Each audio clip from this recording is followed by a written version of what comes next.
அப்ப பாத்தீங்கன்னா ஒரு மாம்பழம் மாதிரி தான் அது இருக்கும். 2 கோடி மக்கள் தான் அங்க வாழ்றாங்க. இலங்கைனா ஃபர்ஸ்ட் ஞாபகத்துக்கு வர்றது போர் அந்த மாதிரியான ஒரு தாட்ஸ் தான் இருக்கும். 1, 2 அரசியல் இதுகளுக்காக பிரச்சனைகள் இருக்கு.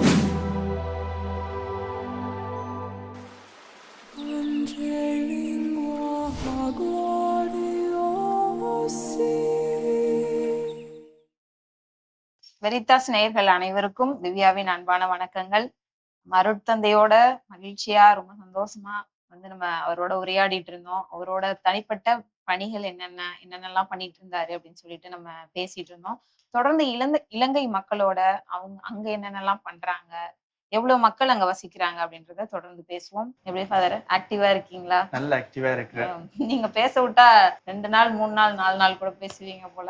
எனக்கு பேச்சு வரான்னு தான் நான் கேள்விப்பட்டிருக்கிறேன். நீங்க தான் ஃபர்ஸ்ட் டைம் சொல்லி இருக்கீங்க நான் இல்ல பேசுறேன். அதெல்லாம் நல்லா பேசுறீங்க. இனிமே கேக்குறவங்களுக்கு போய் சொல்லுங்க. இங்க நாங்க ஒரு இடத்துக்கு போனோம் அப்படியே பண்ணாங்க. இன்டர்வியூ எடுத்தப்ப என்னை விட பேச ஆள் இல்லைன்னு சொன்னாங்க அப்படின்னு சொல்லிடுங்க. Super father. இப்ப நம்ம அங்க தொடர்ந்து பேசிட்டு இருந்தோம் இல்லைங்களா, பணிகள் என்னென்ன செஞ்சீங்க அப்படின்னு சொல்லிட்டு நம்ம பேசணும். இப்ப அடுத்ததா இலங்கை மக்கள் அங்க என்ன பண்றாங்க, அவங்களோட பணிகள் என்ன பண்றாங்க, எவ்வளவு மக்கள் அங்க வசிக்கிறாங்க, எந்தெந்த மாதிரியான மக்கள் வசிக்கிறாங்க அப்படின்றத நேயர்களுக்கு சொல்லுங்க. இலங்கை உங்களுக்கு வடிவா தெரிஞ்சிருக்கும். ஒரு மாம்பழ மாதிரி தான் இருக்கு. நீங்க அந்த மெப்ப பாத்தீங்கன்னா ஒரு மாம்பழம் மாதிரி தான் அது இருக்கும். உண்மையிலேயே ஒரு அழகான நாடு, ஆனா ஒரு குட்டி நாடு. இந்தியாவை கம்பேர் அதை விட இந்தியான்னு நான் சொல்லல, தமிழ்நாடை சொல்றேன். தமிழ்நாடை கம்பேர் பண்ணாலே 10-20 மடங்கு இலங்கையை விட பெருசு இந்தியா என்று சொல்லலாம். ஏனென்றா இங்க இருந்து நீங்க கன்னியாகுமரிக்கு போறதுக்கு 600 கிலோமீட்டர் கிட்ட இருக்கும். அது ஒரு தமிழ்நாட்டுக்குள்ள இருக்கிற இடத்துல.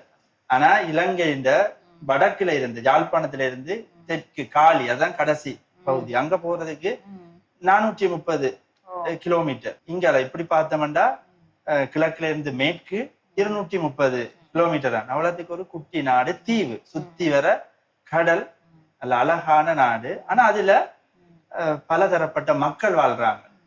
அதிகமாண்டா சிங்களவர் வாழ்வினம், சிங்கள மொழி பேசுறார்கள். 74% சிங்களவர் தான். 2 கோடி மக்கள் தான் அங்க வாழ்றாங்க. 2 கோடி 21 மில்லியன். அதுல 74% சிங்களவர்கள், 13% தமிழர், 10% முஸ்லிம். அதோட நான் சொன்னதானே மலையக மக்கள் 2.73.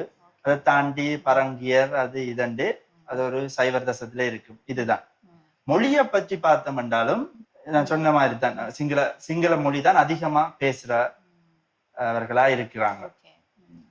ஆனா எல்லாரும் ஒற்றுமையா இருக்கிறதை நாங்கள் பார்க்கலாம். எல்லாரும் ஒற்றுமையா ஒரு பண்டிகை ஒன்று வந்தா எல்லாரும் சேர்ந்து கொண்டாடுறத கூட பார்க்கலாம். என்னென்ன மாதிரியான பண்டிகை? இப்ப நீங்க கொழும்புல சிங்களவர்களும் இருப்பினும் தமிழரும் இருப்பினும் ஏதாவது ஒரு ஃபீஸ்டா, இப்ப கொழும்புல கொச்சிக்கடை அந்தோனியார் கோயில் ஃபேமஸா இருக்கு, கேள்விப்பட்டிருக்கோம். அங்க அந்த ஃபீஸ்ட தமிழ் சிங்களவர் எல்லாரும் சேர்ந்துதான் அதை செலிப்ரேட் பண்ணுவாங்க, கொண்டாடுவாங்க.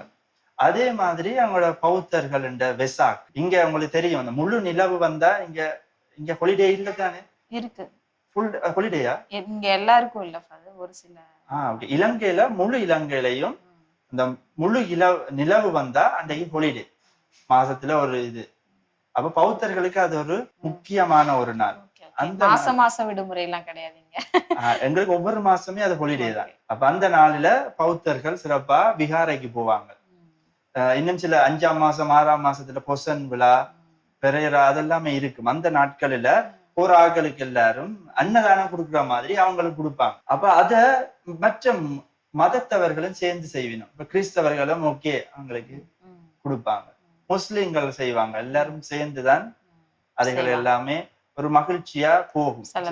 நிறைய இடங்கள்ல அது இருக்கிறத நாங்கள் பார்க்கலாம். Super father. இந்த இலங்கை அப்படின்னா எங்களுக்கு இவ்வளவு விஷயம் இருக்கா அப்படின்லாம் தெரியாது. இலங்கைனா ஃபர்ஸ்ட் ஞாபகத்துக்கு வர்றது போர் அந்த மாதிரியான ஒரு தாட்ஸ் தான் இருக்கும். போனோம்னா பயமா இருக்கே அப்படின்ற மாதிரியான தாட்ஸ். பட் உண்மையிலே அப்படிதானா இல்ல எப்படி? அங்க உண்மையிலேயே அங்க இருக்கிறார்கள் எல்லாரும் ஓகே, ஒரு நாணயத்துக்கு 2 பக்கம் மாதிரி நிறைகள் குறைகள் எல்லாமே தான் இருக்குது. என்றாலும் அதிகமா நான் பார்த்தது எந்த எக்ஸ்பீரியன்ஸ்ல, எந்த அனுபவத்துல நான் சொல்றது, அங்க நீங்க பாக்குற மாதிரி எல்லாமே இல்லை. உடனே இலங்கை என்றோன போர், அங்க இந்த இயக்கம் இருக்குது, அது இருக்குது, சண்டை, இல்லாட்டிக்கு பொருளாதார வீழ்ச்சி, இயற்கை சீற்றம் எந்த நாளுமே வந்து கொண்டிருக்கும். ஏதோ ஒரு ப்ராப்ளமான ஒரு நாடா தான் ஒரு வெளியில ப்ரொஜெக்ட் பண்ணப்பட்டதா நாங்க பார்க்கலாம். ஆனா அப்படி எல்லாம் இல்ல. அதிகமா எல்லாரும் ஒற்றுமையா இருக்கிறத நாங்க பார்க்கலாம். ஓகே, 1-2 அரசியல் இதுகளுக்காக பிரச்சனைகள் இருக்குது. அதை தாண்டி நான் சொன்னதான், இந்த மலையகத்துல நான் வேலை செஞ்சேன், அங்க நிறைய சிங்களவர் தான் இருப்பினும் ஒரு ஆளுக்கு ஒரு ஆள் ஹெல்ப் பண்றது, ஒன்றடியா கொண்டாடுறது. அதே மாதிரி மொழி மதமும் அப்படித்தான். ஹிந்துஸ் கிறிஸ்தவர்களோட, ஹிந்துஸ் பௌத்தரோட, முஸ்லிம்ஸ்களோட அப்படியான இதுகள் எல்லாம் இருக்குது. நாங்க பாசிட்டிவா பார்த்தா நிறைய நாங்க பாசிட்டிவா தான் நாங்க எடுக்கலாம். நிறைய பாசிட்டிவ்ஸ் இருக்குது. அப்ப இந்த நேரத்துல நான் பாசிட்டிவா சொல்லணும்னு ஆசைப்படுறேன். அப்ப அவங்க ஒற்றுமையா இருக்கிறாங்க. Super father. இப்படி பாசிட்டிவாவே நம்ம கொண்டு போவோம். பாசிட்டிவான விஷயங்கள் இன்னும் நிறைய பார்ப்போம், தொடர்ந்து பேசுவோம். நன்றி. அருட்தந்தை அவர்களோட நம்ம வந்து தொடர்ந்து பேசணும். அங்க இருக்கக்கூடிய இலங்கை மக்கள் எந்தெந்த மாதிரியான மக்கள் வசிக்கிறாங்க அப்படின்னு சொல்லிட்டு பேசணும். இன்னும் தொடர்ந்து பேசுவோம். நன்றி. ரேடியோ வெரிதாஸ் தமிழ் சேனல்ல இருக்க மேலும் பல வீடியோக்களை பார்க்க லைக் பண்ணுங்க, ஷேர் பண்ணுங்க, சப்ஸ்கிரைப் பண்ணுங்க. மறக்காம பெல் ஐக்கனை கிளிக் பண்ணிடுங்க.